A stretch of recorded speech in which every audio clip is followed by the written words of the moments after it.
Subhanallah. Jadi di Indramayu sendiri kan ada gempuran juga kan, dari orang-orang yang pahamnya itu menurut saya melenceng. Iya, ini kartunya, kartu NU saya nih.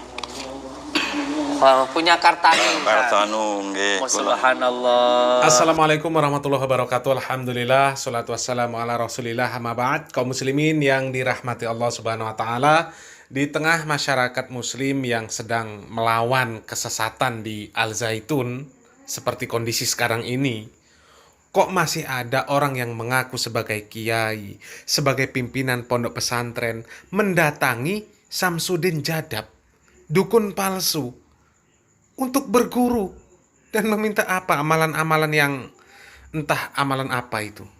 Dan yang sangat mencengangkan kaum muslimin, sempat-sempatnya mereka menyindir Wahabi, mengatakan Indramayu pada saat ini sedang digempur oleh Wahabi. Waduh, parah mereka ini. Kita simak videonya. Subhanallah. Jadi di Indramayu sendiri kan ada gempuran juga kan, dari orang-orang yang pahamnya itu menurut saya melenceng. Iya, ini kartunya, kartu NU saya nih. Punya Kartanu. Kartanu, Subhanallah. Subhanallah, Bapak Kiai Haji Muttabiin SPDI MAGMM, kartu tanda anggota Persatuan Guru Nahdlatul Ulama. Subhanallah. Kartanu, kartu tanda anggota Nahdlatul Ulama. Ini namanya Bapak Kiai Haji Muttabiin, Indramayu. Ini alamat pondoknya juga ini? Iya, alamat pondok. Jalan Turusan Jati Handap, Panyandaan, Desa Mandalam Mekar, Kecamatan Cimenyan, Kabupaten Bandung, Jawa Barat. Iya, Jawa Barat, Indonesia. Bapak ini anggota NU Tulen kaum muslimin. Ada kartu tanda anggota NU yang dia miliki.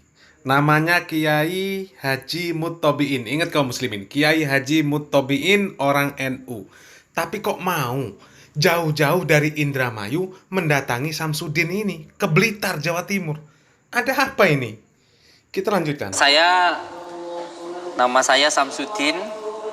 Ada yang memanggil saya Gus Samsudin, ada yang memanggil nama saya Batin. Saya sangat merekomendasikan untuk semua, baik itu subscriber saya yang 1,7 ya, 1.700.000 yang ada di wilayah Indonesia maupun di luar negeri. Saya sangat merekomendasikan panjenengan yang ingin anaknya tahfidz, karena sekarang ini banyak dari bapak, dari ibu yang pengen banget anaknya tahfidz, tetapi mohon maaf, tidak semua tahfidz mempunyai sanad. Ini yang berbahaya. Saya sering mengatakan bahwa menghafal Al-Quran itu penting, tetapi belajar ilmu fikih juga penting. Makanya saya kemarin sempat di debat, dikira saya itu tidak mendukung tahfidz. Karena apa? Karena saya ada beberapa pasien yang datang ke sini, tahfidz itu mengalami gangguan jiwa, marah-marah dan lain sebagainya. Karena apa? Mohon maaf, tempat belajarnya tidak bersanad. Kebanyakan mohon maaf dari para Wahabi. Nah, ini jualan sanad kaum muslimin. Dan kalau ada sesuatu yang jelek, ujung-ujungnya yang dituduh Wahabi.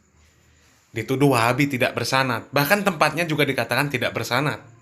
Kalau orang awam diberikan dongeng-dongeng sanad, mereka manggut-manggut saja. Karena mereka tidak tahu ilmu tentang sanad. Tapi kalau orang yang berilmu, orang yang belajar Islam dengan manhaj salaf, tidak akan mudah menerima orang-orang yang jualan sanad. Dia akan meneliti. Paling tidak dia akan bertanya kepada guru-guru mereka, benar apa yang dikatakan oleh orang tersebut tentang sanad.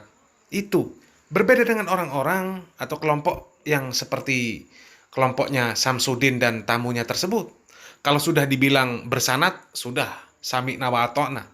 Ada orang yang menghafal Al-Quran, kemudian sering kesurupan, sering marah-marah, kemudian berobat kepada Samsudin, dituduh Wahabi. Ilmunya tidak bersanad, tempat belajarnya tidak bersanad. Apa hubungannya? Apa hubungannya belajar menghafalkan Al-Quran dengan sanad? Yang penting belajar ilmunya tentang membaca Al-Quran yang baik dan benar. Itu syaratnya. Itu banyak anak-anak SD hafal juz 29, juz 30, bahkan ada yang mereka hafal sampai 5 juz. Mereka biasa-biasa saja. Tidak ada yang mudah kesurupan, mudah marah. Yang ada kebanyakan yang mudah kesurupan, itu ya yang belajar ilmu perdukunan. Ilmu-ilmu seperti yang diajarkan Samsudin. Ilmu bisa kebal, ilmu pengasihan, ilmu pelet. Dan banyak buktinya yang seperti itu. Kebanyakan mohon maaf dari para Wahabi. Ya. Orang-orang yang hanya sekedar menghafal tetapi tidak menjalankan dan tidak mengamalkan sesuai tuntunan dari para kiai, terutama dari kiai-kiai NU. Karena begini, ketika kita memasukkan sesuatu hal yang suci itu butuh tempat yang suci. Makanya di pondok-pondok ini ketika mau mendapatkan ijazah hijib dan lain sebagainya atau bahkan menghafal Al-Quran itu ada metode-metodenya. Karena sesuatu hal yang suci butuh tempat yang suci. Kalau enggak, ya gangguan jiwa. Ya. Permasalahan seperti itu. Makanya ini ada saudara kita yang sudah jelas beliau ini tulen Nahdlatul Ulama, ada kartu NU-nya. Dan kalau NU ini sudah nggak perlu diragukan lagi. Semua sanad ilmunya sambung kepada baginda Rasulullah SAW. Jadi kalau NU itu sudah tidak diragukan lagi katanya kaum muslimin. Semua sanad ilmunya menyambung kepada Nabi Muhammad SAW. Ini doktrin, ya. Sekali lagi, ini doktrin. Doktrin untuk orang awam. Kalau orang awam, iya, mudah didoktrin. Kalau dekat dengan kiai, nanti bisa masuk surga. Caranya bagaimana? Gandolan sarungnya kiai. Kalau NU pasti masuk surga. Kalau jadi banser pasti masuk surga. Kalau jadi banser sudah memegang tiket masuk surga. Ya padahal kita lihatlah. Mereka itu kelompok yang paling banyak melanggar syariat Islam. Paling banyak tidak menjalankan syariat Islam. Mau diakui atau tidak, tapi itu realita, silahkan buktikan. Itu realita yang tidak terbantahkan. Ya, memang para pembenci Wahabi, ya orang-orang yang seperti mereka ini. Pembenci Wahabi itu, kalau tidak orang jahil, ya dukun. Atau orang-orang munafik, atau orang-orang liberal, atau orang-orang kafir. Mana ada orang yang belajar menghafal Al-Quran karena tidak bersanad kemudian jadi gila? Tidak mungkin, mustahil. Kecuali belajarnya sama dukun-dukun seperti Samsudin. Selain belajar menghafal Al-Quran, belajar juga ilmu-ilmu perdukunan. Makanya bisa gila. Dan yang seperti itu mana ada di pesantren Wahabi? Hah? Mana ada pesantren Wahabi yang mengajarkan ilmu perdukunan? Mana ada pesantren Wahabi yang mengajarkan membuat jimat, membuat raja-raja, benda-benda antik, benda-benda pusaka? Tidak ada kaum muslimin. Karena itu haram. Kalau pesantren yang begitu, ya wajar. Nanti santrinya banyak yang gila. Pesantren-pesantren yang sebenarnya tempat untuk menuntut ilmu perdukunan, bukan pesantren. Hanya kedoknya saja pesantren. Makanya santrinya banyak yang gila. Bukan santrinya saja, gurunya juga banyak yang gila. Tapi kalau gurunya yang gila, nanti bisa dianggap sebagai wali. Sudah mencapai derajat kewalian. Sudah fana. Masa wali kok gila? Na'udzubillah min dzalik. Subhanallah. Dan ini spesial di hari ini panjenengan saya kasih ini bambu ini dari Banyuwangi. Masya Allah. Dari bapak saya, dari ayah saya. Ayah saya dulu mondoknya di Paron. Paron. Iya, di Paron. Beliau hanya seorang guru ngaji biasa. Gitu. Insya Allah nanti pas hari raya Idul Adha nanti adalah haulnya ayah saya. Dan ini saya ijazahkan ke jenengan, saya berikan ke jenengan. Yang terpenting seperti apa yang dulu disampaikan oleh ayah saya, tirakat yang paling kuat itu ialah tidak melakukan maksiat. Tirakat yang paling kuat itu tidak melakukan maksiat. Jadi ketika panjenengan kumpul dengan istri itu sudah tirakat. Panjenengan sholat malam, bahkan panjenengan melek saja malam itu sudah tirakat. Yang penting tidak melakukan maksiat. Dan ijazah beliau satu malamnya 1000 kali membaca sholawat an-nuridat. Panjenengan siap? Siap. Ucapkan qabiltu. Qabiltu. Tabarakallah. Akhirnya dapat juga bambu pusaka kaum muslimin. Dapat bambu sakti. Menerimanya harus mengucapkan qabiltu, saya terima. Harus tirakat dan ada bacaan-bacaan khusus yang setiap malam harus dibaca. Solawat-solawat bid'ah yang harus dibaca, solawat an-nuridan 1000 kali setiap malam. Yang seperti inilah kaum muslimin, yang sebenarnya bisa membuat seseorang itu menjadi gila. Yang bisa membuat seseorang menjadi sering marah-marah. Karena ada syaiton yang menemani. Di mana syaitonnya? Di dalam amaliyah bid'ah yang tanpa tuntunan tersebut. Dan ada di dalam bambu yang diyakini memiliki kekuatan-kekuatan tertentu. Keistimewaan tertentu.